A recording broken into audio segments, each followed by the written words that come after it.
And hello everyone, it is Peter Sam, the Narrow Gauge Engine here, and I am excited. For today, we begin looking at a very unique era of Thomas and Friends history, the infamous Brenner era. This era was very gimmicky, but paid homage to some great characters and came up with some very interesting concepts for episodes, some of which we shall be talking about today. It was also the subject of some fan service for us, which was nice. Either way, if you loved it or hate it, you do have to admit that it's an era that us Thomas fans won't ever forget. I think I'm one of the first to do this with these seasons, and so I don't really know what the general fan consensus is with these. So if you hate an episode that I like, or vice versa, remember this is all just opinion. So let's get started on season 17, beginning with the worst episode on the list. Number 26, The Phantom Express. Mere words cannot express how frustrated I am at this episode. James is an arrogant arsehole who, even when he apologises, I cannot feel any sort of sympathy for. Along with this, Percy acts like a timid child, which would be fine if he wasn't pushed into a situation where he gets frightened, because now he's a whiny little brat. Thanks a lot, James. Even Stephen doesn't save this episode for me, and I love him. He's great. He's one of my top 5 favourite CGI series characters, and yet he still can't save it. I think the thing that makes me dislike this episode the most though is the fact that it isn't scary. For a supposedly spooky episode, it never terrified me or creeped me out. But that's really a problem with most scary episodes in the Brenner era, but the added unlikable characters just makes this episode suck ass. It's shit. Number 25, Steamie Stafford. Well, this sure is dumb. Steamie Stafford is just dumb. Stafford feels sad because kids don't like that he's quiet, which makes no sense. Bro, your quietness is a benefit to everyone that doesn't want to hear Gordon thunder around every day. Anyway, Stafford does the only logical thing in response to this and shoots the kids. Oh, he just makes puffing sounds with his mouth. So literally what every 5-year-old Thomas fan does when they pretend to be Thomas. How new! Anyway, Stafford learns the usefulness of how quiet he is. There's a sweet moment at the end sprinkled in for good measure, and bam, that's how a bad episode is made. Yes, it does have a nice moment when Stafford gets the lambs on his train, but the rest of this is just such a chore to sit through that it's impossible to give a good rating. Number 24, Calm Down Caitlin. So I watched these seasons once before I watched them a second time round and could rank them as I go. It gave me a feel for what I was stepping into, so I wasn't caught off guard or anything. Going through this season for the first time and watching this episode, I was positive that this episode was going to be the worst. It's not, but it's still bad. Caitlin doesn't annoy me as much as she did when watching this for the first time, but this episode still sucks ass. And it's just blatant 3 strikes formula. Also, they use Calm down, Caitlin! all of the fucking time, to the point where I think that Caitlin's gonna go to Misty Island and pull a book of rhymes out of her arse. Apart from that, no problems with the episode really, just infuriating in a few prominent areas. Number 23, Scruff's Makeover. Scruff is meh, just a very meh character, and as such this episode is fine. It's just fine. A bit boring if I'm being honest. It's a good outlook on his character and everything, and it does characterise him in a good way, but the episode itself is so dull. I think it's once he starts looking for a new job, that's when it becomes very Miller era adjacent and not fun anymore. If this was the Miller era, it'd be getting a much higher rating, but it's not, so it goes down at the bottom where it belongs. It's no wonder they never really did anything with him afterwards. Number 22, Too Many Fire Engines. This episode takes a look at the insecurity within Flynn about not being needed when Belle is around. Despite being the clearly superior fire engine out of the two, my man can go on road and rail, and that makes him just better overall. I'm starting to notice a pattern about engines getting insecure without something to really get insecure over, like with Flynn and with Stafford being quiet. Anyway, the way this episode builds up to the climax with everything going wrong for Flynn is so minor. It just feels like Flynn wouldn't react like this in that situation. He kind of acts like a baby in that regard. The ending is nice and everything, and it's nice to see Flynn can believe in himself again, but it just feels like a complete overreaction. This episode should have been called Calm Down Flynn. Number 20 21, Kevin's Cranky Friend. This was our first look at the Brenner era, the very first episode. And how did it do? Bad. Not awful, but there was definite room for improvement. The three strikes formula is very present, and having Kevin as the protagonist for an episode is the wrong move in my opinion, especially when the writers can use Harvey as a Crane character. They even use him later on in the season as a leading role, so they had the opportunity. Kevin was always a character that was purely made for a cheap comic gag that just got way too old way too quickly. Giving him an episode, in theory, could be good and develop his character a bit more, but he doesn't do anything. He doesn't stand up to Cranky, he just carries on as his usual self, which I think is a problem. Other episodes this season where two characters are paired together have those characters take something from one another and use that to grow as characters. This does not do that, and as such it just doesn't work. Number 20, No Snow for Thomas. This is just Thomas, Emily and the Snowplow from back in season 8, just done better, which does sound like a pleasing idea at first, but then you remember that one of the worst aspects of that episode was the fact that Thomas doesn't want to wear his snowplow. That overdone storyline is still here. Granted, it is done well for once, but it's just same shit, different day. Or different episode, rather. That is my main problem with this episode. It does nothing new with this concept, and Thomas is just a sad, whiny kid by the end, so that's annoying. It is still one of the better Thomas vs Snowplow episodes out there, but it still winds up down here. Number 19, Wayward Winston. Winston as a character is kinda boring. The gimmick between him and Sir Topham was never funny. Granted, this episode is okay. There's a nice chase segment in there, and I like how the blame can be placed on Sir Topham for once, at least partly. There's a B-plot of this section of track that's in need of repair, which is fine, and it gets resolved very quickly by the end. Yeah, sure, this is all perfectly fine, but it just doesn't stand out to me because of the main character, the annoying gimmick, and the side plot. It's all fine, just fine. There's nothing else really to it. Number 18, the missing Christmas decorations. Is it just me, or does Diesel 10 look incredibly odd throughout this whole episode? He just looks very strange and very cheap looking as a rendered model. Not sure what happened there. This episode is another fine one, with a nice enough ending as Percy goes out of his way to help Sydney despite the Diesels just being twats again. Do you know what my problem with this episode is? It's just Day of the Diesels again, but at Christmas. And we all know that film's bad. We have Diesel 10 leading the Diesels in an act of vengeance against the Steamies and Sir Topham. There's Percy at the centre of it all, who tries to keep the peace. And we have this bullshit chase sequence where all of the Steam team rush to somewhere. It's copy and paste, you can't make this shit up. Yes, it's done better here, but it still feels like a rehash for just rehash's sake. It doesn't feel like its own fun spin on the idea, and that's my problem. Besides that though, it is good. I do like the Sydney segment at the end. It's probably the best bit of the entire episode. Number 17, The Lost Puff. This is another one that I find to be fine. It just feels a bit too uninspired is all.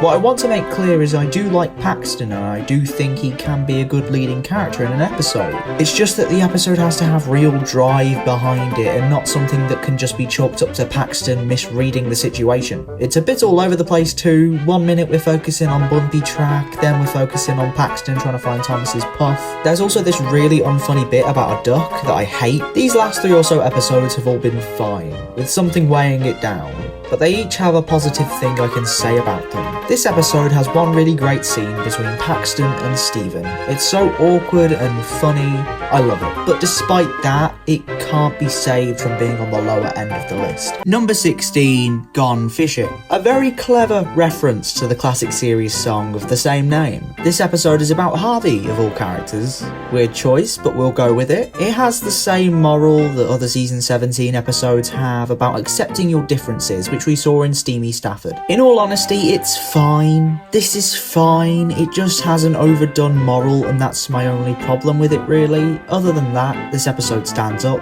It's just a bit bland and is on the slower side. There is that scene on the hill which is fast paced and the climax of the episode, and yet it feels very slow somehow. Despite that though, I don't hate it or anything. It exists, and that's cool with me. Number 15, Not Now Charlie. I know, I'm very surprised a Charlie episode got this high too, to be honest. Not Now Charlie has a very cliche story with this boy who cried wolf idea, but whilst you would think I hate this, and trust me, I thought I hate it too, I don't somehow. It's incredibly odd. I do hate Charlie's stupid jokes, but the plot itself, especially the resolution, is pretty well done and enjoyable to watch in my opinion. I don't know how, but it is. There isn't some big deep reason as to why, I just do. It's just a decent episode in my opinion. We'll move on, I guess. Number 14, The Thomas Way. Outside of the first 2 minutes with the photo of a model of duck and the Harold rescue, this episode is boring.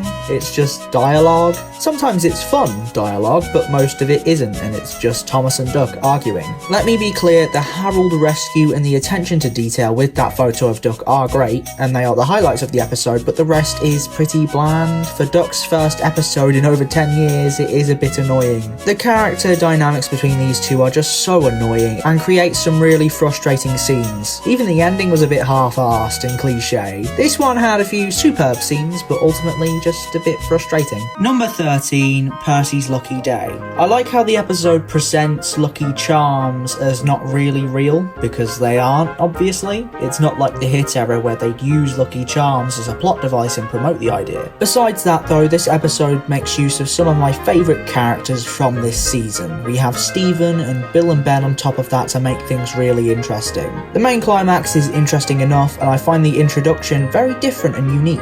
I do have one problem with this episode though, and it is the fact that Percy didn't notice for at least 24 hours that the horseshoe had fallen off him. How do you miss that if you're relying on it? It makes little sense, and really, this all should have been set on the same day. It would have made the story flow a lot better in my opinion. But it doesn't infringe on the good stuff too badly. Still a good episode, I think. Number 12, Thomas's Shortcut. Geographically, this one makes no sense. Like, why is there a goods yard and a random siding that goes all the way into the forest? That's weird and makes little sense. However, what this episode is simple, and I like that. Yes, Thomas acts a bit naive here, but it feels like an earnest attempt at trying to emulate Audrey's writings and isn't too far off from something you'd see as an early episode like one from season 3. It's always great to see Thomas and Bertie's banter, even if Bertie has no personality anymore and it's very predictable dialogue. I think this episode is the one that feels the most akin to Audrey's style out of the 26 here today, and the fact it's this high shows that. However, there are 11 more episodes that I believe are superior. Let's have a look at them now. Number 11, Santa's Little Engine. I feel like this episode could have been better if it was a lot more focused on just one plot rather than two. Both are good, but they didn't need to both be here. Either have Winston as a sleigh engine when the real sleigh is delayed, or have Sir Topham ride a real sleigh and make it become a runaway after it slides down the hill. Both of these plots in this episode make it feel a bit crowded in my opinion. I get the episodes are longer now and they can do that, and it's not like they're totally different plots, they link up very well. But I prefer if more focus was brought to just one of these stories rather than both. It's as if the writers couldn't choose between them and decided to cram both into one episode. Also, why did Sir Robert Norrenby have a red nose big enough to fit Thomas? Did he plan this all along? Sir Robert was the true villain here all along. Honestly, this episode is sweet and has quite a few fun moments, but it just didn't quite make it to the top 10. Number 10, Away from the Sea. I love the insecurity they give to Salty in this episode. He fears that everything he loves could be stripped away from him because of one little slip-up, and it shows how grateful he is that he still works at the docks. The writers then take this fear and then just beat Salty around the fucking head with it by introducing Porter, a character that's only there to act as a physical embodiment of Salty's fear that he'll get sent away. After this, he stays and does nothing, which upsets me to no end. At least give this guy one episode, Brenna. Jeez, who are you? Sharon Miller? I don't fucking think so. That is the worst aspect of this episode. Everything else, I'm glad to say, is pretty good. Nothing here is outstanding, but this one does well overall, really. Number 9, The Smelly Kipper. The worst part of this episode is the dialogue, hands down. They use the word smelly so much that all of the characters sound like babies at some points. Not a fan of that. Everything else I am a fan of though. It's always great to see James getting his just desserts, and it's in a rather interesting way too. You always think about what it would be like to see Edward pull the express, or me be the controller. That joke died ages ago, I need to stop. But you never take a moment to really think about what entertainment James could bring by pulling the flying kipper. And it is really entertaining. You can see his clear unwillingness in every scene, but you have to hand it to the guy, he does it. Yes, he has to be ordered by Sir Topham, but still, in a way, you have to admire the determination. Number 8, Luke's new friend. This shit is the shit. The relationship between Luke and this baby deer he finds is adorable and just makes this episode so good. The ending is also really good too, with Luke learning that family is what matters and he has his and the deer has theirs. The scene in the middle with Luke making everyone in the quarry stay quiet is a bit inconsiderate on his part and not something that was as entertaining as it was annoying, especially because it's me that messes it all up, not the Brenner era reading me like a book. To be honest, if it wasn't for this super endearing relationship between Luke and the deer, I wouldn't like it as much. Not only is the deer super fucking cute, but it shows Luke's soft side. It's a side that we always knew was there from his introduction in Blue Mountain Mystery, but it's delved into far more here and I love that. Just an amazing episode all around really. Number 7, Gordon Runs Dry. This episode is just a good Gordon episode. It's pretty Audrey-esque and it's just a simple, light-hearted one you can enjoy. It can be on the slower side, I'll admit, but there's some entertaining scenes between Thomas and Gordon, and Paxton provides some humour here and there as well. Honestly, I don't really have that much to say on this one, so I hope you all understand why it's good anyway, and you don't need me to give you an explanation, because I really don't have one. I just like this one for the entertainment value and the character interaction. Number 6, The Frozen Turntable. Now, I do see this one getting some hate on Twitter, but why am I surprised? It's Twitter. But I really do enjoy this one. I will admit the sequence at the beginning with all of the engines trying to find sheds is a bit drawn out, but it's just nice to see where all of them end up, I suppose. This episode is slandered for starting the grumpy Gordon trope in the Brenner era, but like that's always been a thing. Since the classic series, that has been a thing. Gordon's always grumpy, that's sort of his most iconic face. A very weak argument for why this sucks, I think. Plus, Gordon has a right to be cranky, not like the character, like the emotion. I get irritable when I don't get to sleep on time, and when Gordon gets trapped, he once again has the right to be annoyed. All of this is his own doing, keep in mind, but he can still be angry. I just find everything that happens to him incredibly amusing because he was a prick to Percy and was in need of some karma. A series great in my opinion. Number 5, The Afternoon Tea Express. One of my favourite characters from this era will always be Stephen. He's very much akin to Toby from the Railway series in that he's a chaotic neutral. He's great fun and the way he asks engines to push him and manages to trick Spencer into pushing him is such an amazing part of his character. The wise manipulation will always make me smile. This episode is another one of those with that moral about learning your so-called bad parts are useful sometimes, which just makes me eye roll, especially when Sir Robert is rambling on after Stephen spills jam everywhere. It's been done to death at this point, but this is the episode that does that idea best in my opinion due to the great characters in it. The resolution's also a bit weird. What visitors want to head to the docks? They came for a castle. It's a bit strange, but oh well, I'm not gonna nitpick. Number 4, No More Mr. Nice Engine. Hero is fucking badass. I love him. He is my favourite CGI series character of all time. To see this guy's limit and just have it being pushed and pushed until he reaches breaking point is both really sad and really satisfying. Sometimes you do just want to let that anger and pent-up frustration out. Diesel also stars in this episode and is the catalyst for most of what happens on screen.